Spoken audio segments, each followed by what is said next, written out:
اللہ علیہ وآلہ وسلم کے جسم مبارک کی طاقت اور قوت کے بارے میں ایک روایت یہ ہے کہ مسند احمد میں سیدنا برا بن عازب رضی اللہ تعالیٰ سے مروی ہے کہ رسول اللہ صلی اللہ علیہ وآلہ وسلم نے ہمیں خندق کھودنے کا حکم دیا۔ کھدائی کے دوران ایک مقام پر چٹان آ گئی جہاں گینتیاں کام نہیں کر رہی تھیں۔ صحابہ کرام نے اس مشکل کا رسول اللہ صلی اللہ علیہ وآلہ وسلم سے ذکر کیا تو آپ صلی اللہ علیہ وآلہ وسلم نے خود آ کر اپنا کپڑا ایک طرف رکھا اور چٹان پر پہنچے۔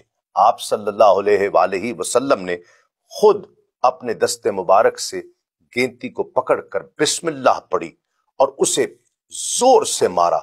چٹان کا 1/3 حصہ ایک ضرب میں ٹوٹ گیا۔ آپ صلی اللہ علیہ وآلہ وسلم نے زور سے فرمایا، اللہ اکبر، مجھے شام کی کنجیاں دے دی گئی ہیں۔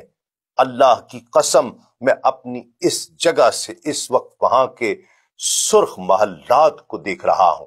پھر آپ صلی اللہ علیہ وآلہ وسلم نے دوبارہ بسم اللہ پڑھ کر دوبارہ گینتی کی ضرب لگائی۔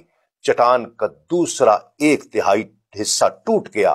آپ صلی اللہ علیہ وآلہ وسلم نے زور سے اللہ اکبر کا نعرہ لگایا اور فرمایا، مجھے ایران کی چابیاں دے دی گئی ہیں۔ اللہ کی قسم میں مدائن کو اور وہاں کے سفید محل کو اپنی اس جگہ سے اس وقت دیکھ رہا ہوں۔